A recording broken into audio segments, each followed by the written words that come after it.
I'm Brianna Simmons, and welcome to Inside SC State. South Carolina State University recently commemorated one of the nation's first and most horrific tragedies of the Civil Rights Movement, the Orangeburg Massacre, which occurred on our campus February 8, 1968. To honor the legacy, Reverend Joseph Darby, presiding elder of the Beaufort District of the AME Church, served as a keynote speaker for this event. Reverend Darby is a sought-after political commentator who has appeared on local, national, and international media outlets. Well, what those students who died and those students who were injured here in 1968 did was to stand against a system that was unjust, a system that was bigoted, and a system that was not fair. You don't have to look far across South Carolina still to find unjustness, unfairness, and bigotry. It's more lightly nuanced now than it used to be, but it's still there. I think that when I look back at the Orangeburg tragedy on that night, February 8, 1968, I can remember vividly everything that transpired on that particular night. And I could remember that not only was I in a pain from the gunshot, but it was pain from the kind of injustice that was perpetuated upon unarmed students on the campus of South Carolina State College at that time, now South Carolina State University. The program's theme, Social Change Inspires Freedom, sought to empower attendees to courageously stand up against some of the world's greatest injustices to help make changes for our world locally and globally. Up next, how SC State is becoming a popular stop on the Democratic presidential campaign trail. Stay tuned for your latest celebrity news and gossip. Breast cancer is the most common diagnosed cancer among Black women. 1 out of every 8 Black men are diagnosed with breast cancer in their lifetime. Breast cancer prevention starts with healthy habits such as limiting alcohol and staying physically active. Diagnosis is not a death sentence. Together, we will find a cure.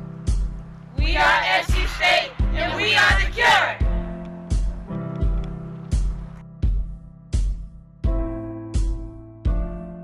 SC State University is where you will find unlimited possibilities. With more than 70 standout degree programs, students get the kind of education that helps shape them into tomorrow's leaders. Our student life is vibrant with many exciting opportunities, and our athletic teams have hearts of champions. SC State University is open for success. Visit us today at scsu.edu. Hey, this is Kay the Media Slate bringing you all the tea and news on what's hot today. Beyonce is back with her Beehive taking over, so get information. Apparently she likes her baby with baby hair and afros and her Negro nose with Jackson 5 nostrils. She came to slay when she dropped her song Formation last Saturday and performed at Super Bowl 50 with a stunning combo with Coldplay and Bruno Mars. Miss B almost slipped up and fell, but never the queen. Her little stumble stirred lots of reaction, but either way, she killed the performance. I love the fact that she is staying in touch with her roots and is representing Black power, having her dancers dressed as Black Panthers with afros at the time it is most needed. Well, I know you're a big fan of Beyonce. How do you feel about the music video and the Super Bowl 50 performance? How do you feel about everything she's been doing so far? Okay, Beyonce, well, we know she's a superstar, but I've been hearing so many people talking about that she's representing Black power too much, but I mean, what's really wrong with that? Let Black people have pride in themselves. So I love the video for Formation, the Super Bowl 50, oh my God, she did that. So how do you feel about people protesting against her being a Black Panther supporter? How do you feel about that? Well, it is Black History Month, so let us represent something. Black people need to come together and we need to stand tall. Yes, Beyonce. In other news, K. Michelle has ended her feud with ex-boyfriend Memphis. For years, the two have publicly slammed each other. In the past, the singer claimed that the producer, who was also married to Toya Wright, had physically abused her while they were in a relationship. Memphis has disputed these claims. The pair have made their peace, and K. Michelle has forgiven Memphis. Recently, the past weekend, K. Michelle, the singer, she forgave her ex-boyfriend, music producer Memphis, for the allegations of him abusing her. How do you feel about forgiveness? I mean, it's always good to forgive. You know, you won't be able to move on with your life if you don't forgive somebody. So, I mean, with that, she probably doing that so she can be able to move on with her life, because if she's holding on to that, she's probably taking it out on the next dude that she's with. So it's good that she forgave him. I'm not for the publicity stunts. Leave my son out of all the publicity stunts, or just leave him out of your relationship, because we don't need drug relationship for anything. I can take care of him on my own. Right. If it ain't about the money, Sierra/Future with a $15 million lawsuit for defamation of character. Listen up, Future. You can't just go around slandering people. Sierra is clearly upset about Future's recent interview on The Breakfast Club talking about her relationship with one-time Super Bowl winning quarterback Russell Wilson. Future stated, at the end of the day, I'm not for publicity stunts. And now we about to go back to back. Really? I'm going back to back. Meek Mill dodged jail time but was sentenced to house arrest for violating probation. The judge ruled that he cannot release music for 3 months. The Philly rapper has 90 days of house arrest and 6 additional years to his probation. His girlfriend, Nicki Minaj, was present during his court sentence for support. Come on, Meek, is that your trial or your girl's trial? She also talked to the judge about possible charity work. You won't hear music from Meek until June, but don't worry, Nicki. Meek still has all eyes on you. Rapper Meek Mill. He's on probation currently, house arrest, and his judge also said that he cannot do music for 3 months. How do you feel? Well, I was never a Meek Mill fan, so I think he garbage, as a matter of fact, especially when he get bodied by Drake. He garbage, but you know, it's unfortunate to see another black man on house arrest or whatever, because like a black guy, you know, it's so hard for us these days, but I agree with the judge, he can't rap. Finally, Lady Gaga performed a Super Bowl 50 for the Star Spangled Banner. She thought she was shining bright like one, but I just believe we got a sneak peek for her new role in the upcoming Hunger Games, To Kill an Outfit. What do y'all think? Let me know if this is slay or nay by hitting me up on IG at nexttop_mogul. That's all for now with K the Media Slay. For all the entertainment, gossip, and music, stay tuned and follow me at nexttop_mogul. Coming up, we have Cooler Talk with Malik Jeter, but first check out our latest Bulldog Spotlight featuring Malik Hayward. Stay tuned. My name is Malik Elijah Hayward. I am a first-year freshman from Simmons, South Carolina. Since 2014, painting was always something I aspired to do. Like being in the art room doing break while the other students are outside socializing. So that's how I wanted to enhance my art skills. What inspired me to paint is the texture, the color, the structure, and art to make it come alive. Well, it allows me to showcase my creative side by looking at something and knowing that it's a piece of art that stands out, something that you did and not something you created from someone else's idea. The element of art I work most well with is all pastel because it allows me to, it's a contrast between the image and what's going in the picture, and it emphasizes the drama in my emotions. Because if you have an idea of something, then you make, it's a vision. In order to have a vision, you have to have that mindset. And that mindset expresses yourself on paper. The university transformed my life, not only academically, but from the professors, intellectuality, the students, you get to know them, and you also learn from the students. So it's to help, it's to give you tools that's necessary to be successful in life. Well, in the eye of creativity, I see myself as a doctor teaching the kids the structure, the culture, and the life of art, because there are many kids that have a vision, and everybody's vision is not the same. And with that vision, you can express it however you want it, whenever you want it. Just get in the room and relax and just express yourself. And I just want to be able to teach and have fun with something I love to do. I am a young artist exploring the art world.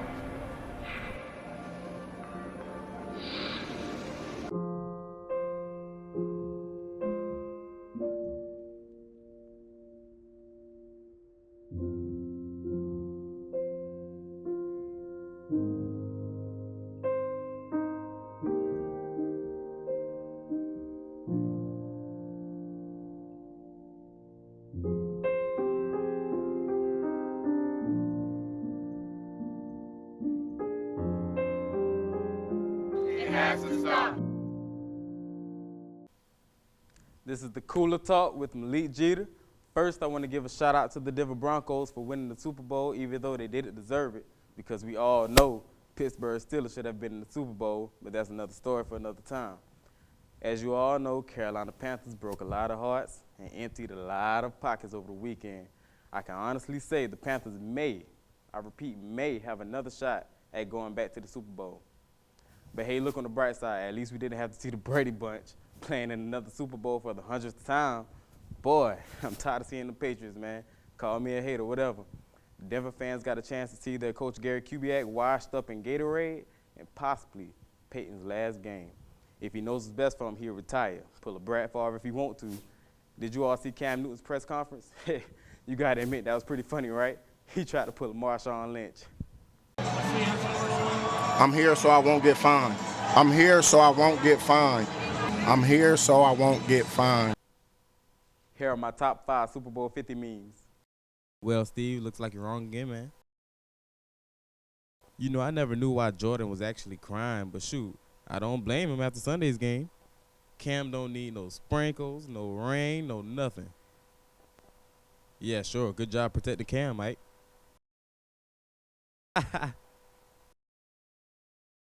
Not today. Finally, another special shout-out goes to the SC State men's basketball team for their victory over Morgan State University. This is the first victory over Morgan State since 2009, which the Bulldogs are now tied for first place in the MEAC. This is Cooler Talk with Malik Jeter. See you next time.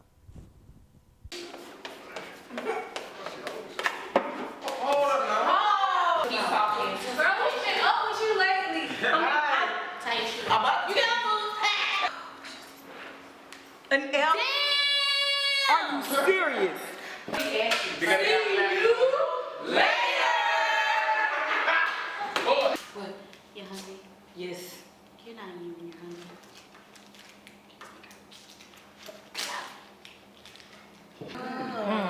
Yay! That's my best friend. And this is what happened when you transfer to South Carolina State. Transfer where? Recently, South Carolina State has become a part of the Democratic Party's HBCU initiative to encourage college students to vote. 2 of the campus visitors were Hillary Clinton supporter Angela Bassett and Cornel West, who was a Bernie Sanders supporter. Both are encouraging students to cast their vote and let their voice be heard. Well, this is a historic event because we're beginning this historic campaign for presidency at the historic South Carolina State University. The fact that black colleges, black institutions, over 100 of them have played such a fundamental role, and oftentimes they are overlooked when it comes to campaigning. And the very fact that so many brilliant folk come through, not just South Carolina State, but Spelman and Howard and Tougaloo, and we can go on and on and on, Tuskegee and so on. And so it was a beautiful thing. I'm glad that my dear brother Marcus came up with the idea, that he really did. Marcus Farrell, he came up with the idea and executed it. And we had a magnificent time. You could feel the spirit in that, couldn't you? Yes, indeed, indeed. Well, the event tonight was very informative, being a person who just got their voter's registration, being registered to vote.